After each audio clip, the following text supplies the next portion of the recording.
உறவுகள் அனைவருக்கும் வணக்கங்க. இங்கே தாலியை பறிச்சுட்டு போனது சிந்தாமணி ஆள் அனுப்புனாங்க பார்த்தீங்க. அந்த ஆள் தான் அப்படிங்கிறது தெரிஞ்ச போது இப்போ என்ன சொல்கிறீங்க அப்படின்னு முத்து கேட்க, நம்பாமல் விஜயா நான் நம்ப மாட்டேன், பிடிச்சிட்டு வந்து உண்மையை சொன்னால் நான் நம்புகிறேன் அப்படிங்கிறாங்க. அப்புறம் இருக்கு கச்சேரின்னு சொல்லிட்டு அருணும் எல்லாருமே என்னை பொண்டாட்டியோட தாலிங்கிறதுனால எல்லாம் சேர்ந்து தேட ஆரம்பிக்கிறாங்க. கண்டுபிடிச்சிடுறாங்க. அவளை வச்சு சும்மா நொய்யின்னு நச்சு எடுத்துடுறாங்க. அதுக்கப்புறம் பார்த்தீங்கன்னா யார் உன்னை அனுப்புனா, யார் இந்த மாதிரி போலியாக பொய் சொல்லி நடிக்க சொன்னா அப்படி சொல்ல அப்படியே திருன்னு முழிக்குது. கரெக்டாக அந்த இடத்துக்கு எல்லாருமே வந்துடுறாங்க. விஜயா வந்துடுது, சிந்தாமணியுமே வந்துடுதுங்க. ஏன்னா விஜயா கிட்ட ஃபோன் பண்ணி பேசிக்கிட்டே இருக்கா. என்ன மாஸ்டர் எங்கே இருக்கீங்க, எப்படி வரீங்க அப்படின்னு சொல்லிட்டு, இந்த மாதிரி பிடிச்சாச்சான், அதான் நாங்கள் போயிட்டுருக்கோம் அப்படின்னு எல்லாரும் சொல்ல சிந்தாமணி அலறி அடிச்சு ஓடி வருது. ஐயோ எதுவும் அவன் நம்மளை பற்றி போட்டு கொடுக்கக்கூடாதே அப்படின்ட்டு வந்ததுக்கப்புறம் பார்க்குறாங்க. அடி அடின்னு அடிச்சிட்டு இருக்காங்க. சொல்லு யார் சொன்னா அப்படின்னு சொல்லல, இதோ இவங்க தான் அப்படின்னு சிந்தாமணி கையை காமிக்க, ஐயோ அப்படிலாம் இல்லை மாஸ்டர், நானா இல்லை அப்படின்னு சொல்ல முத்துக்கு புரிஞ்சு போகுது. நினச்சேன் நீங்கள் தான் அந்த கிரிமினல் வேலை பண்ணியிருக்கணும். ஏன்னா என் பொண்டாட்டி அந்த வீட்டில் இருக்க பிடிக்காதது உங்களுக்கும் அந்த ரோஹினிக்கு தான். அந்த பார்லர் நம்ம பண்ணியிருக்கணும், இல்லைன்னா நீங்கள் பண்ணியிருக்கணும். அதெல்லாம் இல்லை, வேணா அவள் பண்ணியிருப்பா, நான் பண்ணல அப்படிங்கிறாங்க. அந்த பொம்பளை பார்க்குறாரு முத்து. என்ன அடி வேணுமா, இல்லை உண்மையை சொல்லு.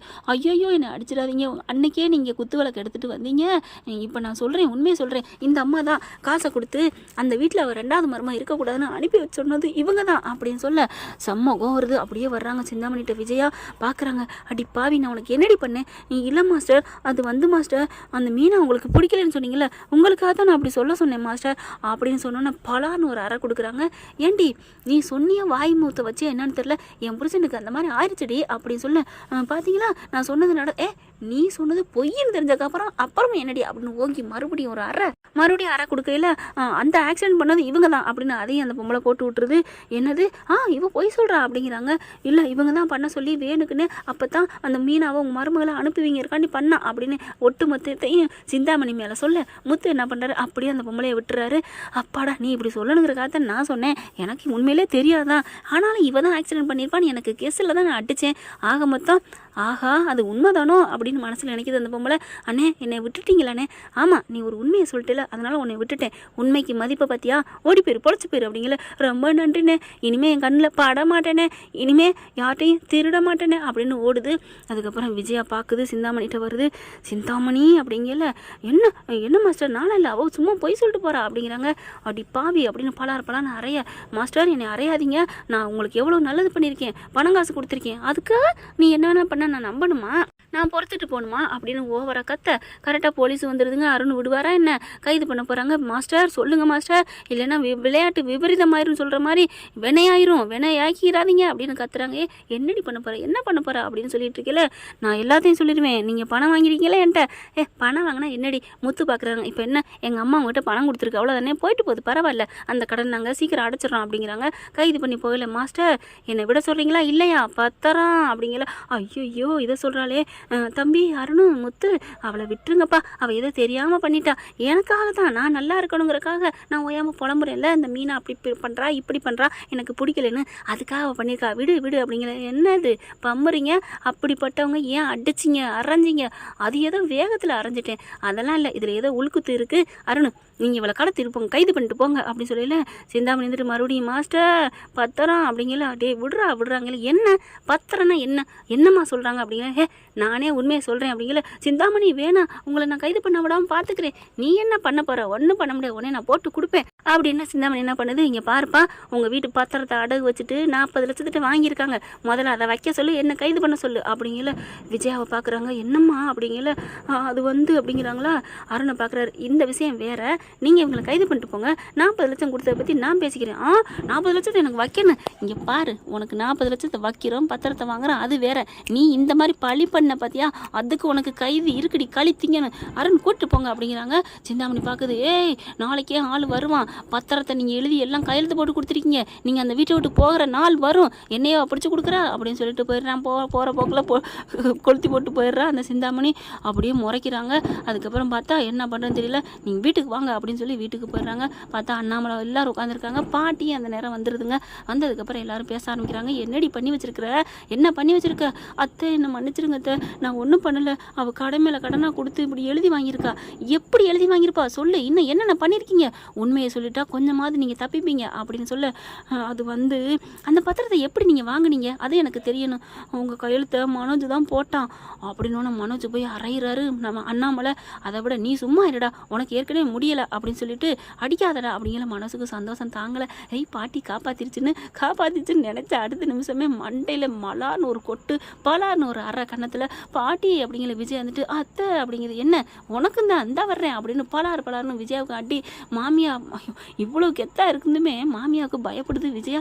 அத்தை என்ன அடிக்காதீங்க அத்தை, அடிக்காம உன்னை தூக்கி வச்சு கொஞ்சணுமா, பால் பாட்டில் எடுத்து வச்சு வாயில் ஊட்டணும்னு நினைக்கிறியாடி நீ பண்ண காரியத்துக்கு அப்படிங்கிற அண்ணாமலை பார்க்குறாரு, நெஞ்ச பிடிக்கிறாரு. என்னங்க என்னை மன்னிச்சிருங்க, தெரியாமல் பண்ணிட்டேன். அதுவும் நான் கேட்குறேன், நீ பெற்றது ஒரு பிள்ளை தானா, திருட்டுத்தனமாக கொடுத்து வச்சிருக்க எப்படி அப்படிங்கிறாங்க. அண்ணாமலை சொல்ல விஜயாவுக்கு ஆடி போகுது. என்னங்க என்னை மன்னிச்சிருங்க, நான் ஏதோ தெரியாமல் தப்பு பண்ணிட்டேன். மனோஜை பார்க்குறாங்க. இனிமே உன்னை மன்னிக்கிறதுக்கு வேலையே இல்லைடா, 80 லட்சம் தான்டா, லட்சமாக உனக்கே மட்டும் கொடுத்துட்டு இருந்தா இந்த 2 பிள்ளைகள் எங்கடா நிற்கிங்க, தெருவில் நிற்கிங்கன்னு நினைக்கிறியா? இல்லைப்பா அது வந்துப்பா அந்த ரோகிணி மூஞ்சிலே முழிக்கக்கூடாது அப்படிங்கிறக்காக தான் அந்த 7 லட்சம் வாங்கியிருந்தாங்க இல்லையா, அப்போ தாப்பா அந்த காசுக்கு நான் அதுக்காண்டி சேர்த்து சிந்தாமணிகிட்ட வாங்கினது. சிந்தாமணி ஆண்டி தான் என்ன ஆண்டி நோண்டி அப்படின்னு சொல்லிட்டு முத்து கோவமாக படுறாரு.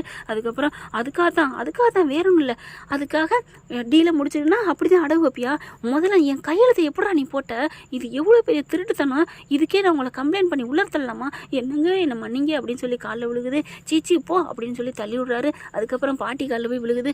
அத்தை என்னை மன்னிச்சிருங்க, என்ன மன்னிச்சிருங்க, தெரியாமல் பண்ணிட்டேன் அப்படிங்குது.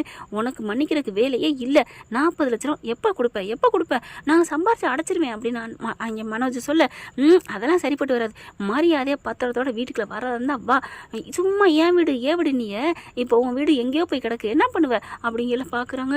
என்னங்க என்ன மன்னிச்சிருங்க, இங்கே இருக்கக்கூடாது முத்து, இவங்க 2 பேரும் வெளில தள்ளு அப்படிங்கிறாங்க. இல்லைப்பா நான் இவன் இந்த ஓடுகால் இவனை அனுப்புவேன், அடிச்சு வரட்டலாம், அம்மா பாவம்ப்பா, அம்மாவை அடிக்கிறதுக்கு எனக்கு வெளியில் அனுப்புறதுக்கு மனசு வரலப்பா அப்படிங்கிறாங்க. எல்லாம் இவனை நம்பித்தானே அப்படிங்கல. பாட்டி பார்க்குதுட்டே, நீ இவ்வளோ இறக்க குணம் பட்டு என்னடா புண்ணியம், அவள் உன்னை திரும்பி கூட பார்க்க மாட்டேங்கிறாளே, ஐயோ அத்தை என்னை மன்னிச்சிருங்க அத்தை, இனிமேல் நான் அவனை திரும்பி பார்க்குறேன். என்னது பிளாக்மெயிலில் திரும்பி பார்ப்பியா, பாசத்தில் திரும்பி பார்க்கணும்டி அப்படிங்கிறாங்க மாமியார். பாட்டி இருந்துட்டு ஐயோ என்னங்க அவனுக்கு இருக்கிற இறக்கம் கூட உங்களுக்கு இல்லையா, நான் உங்கள் மேலே உயிரே வச்சிருக்கேங்க. ஆமாம் உயிரே வச்சிருக்கதே, என் கையெழுத்தை தெரியாமல் போட்டு வாங்கினியா பத்திரத்தை, எப்படி அப்போ அந்த ரோகிணிக்கு உனக்கு என்னடி வித்தியாசம், அவளும் அவன் வாழ்க்கையை காப்பாற்ற பண்ணியிருக்கிறா, நீ உன் வாழ்க்கையை காப்பாற்ற பண்ணியிருக்க. ஏங்க அவ கூட என்ன பேசுறீங்க, அவன் பொய்க்காரி, நீ மட்டும் என்ன பொய்க்காரி தான் மெய்க்காரியா, சரி முத்து நீ தள்ள மாட்டேன் நான் தள்ளுறேன் அப்படின்னு சொல்லிட்டு தரன்னு இழுத்துட்டு வராங்க. என்னங்க அப்படின்னு சொல்லுது. மாடியிலேருந்து தரன்னு இழுத்துட்டு வந்து அப்படியே ரோட்டில் தள்ளி விடுறாங்க. அண்ணாமலையும் விஜயாவையும் பப்பரப்பேன்னு ஐயோ அப்படின்னு கிடக்குறாங்க. பார்க்குறாரு அண்ணாமலை, இனிமேல் உனக்கு இதுதான், 40 லட்சம் கட்டிட்டு பத்திரத்தோட வீட்டுக்குள்ள வரதா இருந்தா வா, இல்லைன்னா வெளியே போயிரு. அப்பா அவள் எதவா பண்ணிடுவாப்பா, அந்த ஃபைனான்ஸ்காரியோட வந்துருவாளே அப்படிங்கல. அவள் எப்படா வருவா, பார்த்துக்கலாம் ஃபைனான்ஸ்காரன்ட்ட, நான் கையெழுத்து போடலன்னு கம்ப்ளைண்ட் கொடுப்பான், சூப்பர்ப்பா அப்படின்னு சொல்லிட்டு கையை கொடுத்துக்கிறாங்க. அப்படியே மனோஜ் விஜயாவும் நடுத்தரில் அப்படியே துண்டை போட்டு உட்கார மாதிரி உட்காடுறாங்க. பாட்டி பார்க்குது, இவளை நான் ஆரம்பத்தில் இப்படி பண்ணியிருக்கணும்டா, நான் தப்பு பண்ணிட்டேன் அப்படிங்கிறாங்க.